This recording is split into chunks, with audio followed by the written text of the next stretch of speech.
रमेश भाई के घर चोरी हो गई। करीब 10 तोले सोना और 1 किलो चांदी चोर ले गए।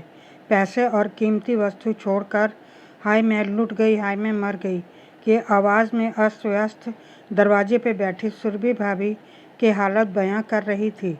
सभी पड़ोसी इकट्ठे हो गए, अफसोस मना रहे थे और चौकीदार और वेलफेयर एसोसिएशन के सचिव पर भड़क रहे थे।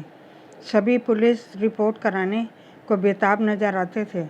सुरभि भाभी कहती हैं कि चेन स्नैचिंग की वजह से मैंने 3 नई चेनों को पहना ही नहीं। शादियों में भी थोड़ा बहुत पहनकर जाती हूँ, फिर कि कहीं कोई छीन ना ले। चोर सब कुछ चुरा कर ले गए।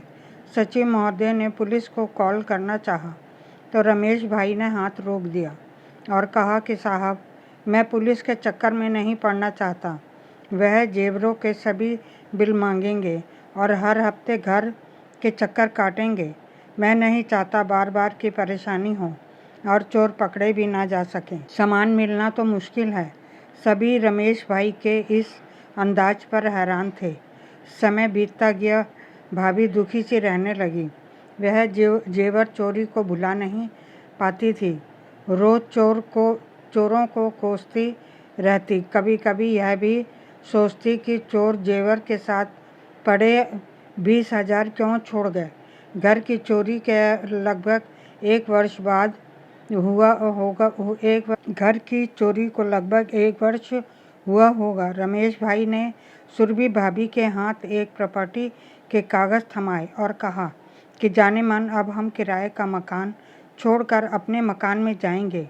मैंने कुछ लोन लेकर अपने दोस्त से उसका मकान खरीद लिया है। अगले महीने की 15 तारीख को घर प्रवेश की पूजा रखी है। लोग आएंगे और सभी सगे संबंधियों व पड़ोसी मित्र जनों को लंच पर बुलाएंगे। सुरभि भाभी बड़ी खुश थी तो तैयारी करने लगी, नए पर्दे सामान खरीदने लगी। सो मकान भी देख कर आई। बदरपुर की कच्ची कॉलोनी में यह घर था, लेकिन खुश थी कि चलो अपना घर तो है। वह भी दिन आ गया जब सब रिश्तेदार, पड़ोसी, मित्रजन, ऑफिस के मित्र व भाभी की सहेलियां सब घर की पूजा व लंच पर आए। तोहफे भी लाए। सभी हैरान थे कि पिछले वर्ष तो इनके घर चोरी हुई थी, फिर भी मकान ले लिया। सभी ने लंच किया, कुछ चले गए, कुछ अभी ड्राइंग रूम में बैठे हैं और रमेश भाई एक व्यक्ति का हाथ पकड़कर लाए और सुरभि भाभी से मिलवाया। सुनो मैडम, यही हैं सुभाष जी जिन्होंने अपना मकान हमें दिया है।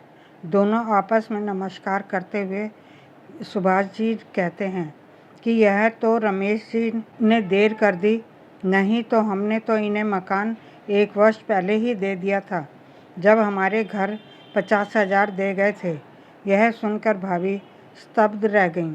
कुछ लोग भी सहम गए और रमेश भाई इधर उधर चले गए, मगर भाभी को यह समझते देर न लगी कि 1 वर्ष पहले जो जेवर चोरी गए थे वह कहीं उन्होंने ही मगर भाभी को यह समझते देर नहीं लगी कि 1 वर्ष पहले जो जेवर चोरी हुए थे वह कहीं इन्होंने ही तो नहीं बेचे, तभी तो पैसे वहीं रहे और पुलिस रिपोर्ट भी दर्ज नहीं कराई गई। इसीलिए कहते हैं घर का भेदी लंका ढाए। ये एक सच्ची कहानी है। दोस्तों, अगर यह कहानी आपको पसंद आई है तो प्लीज़ इसे लाइक करें और चैनल को सब्सक्राइब करना ना भूलें।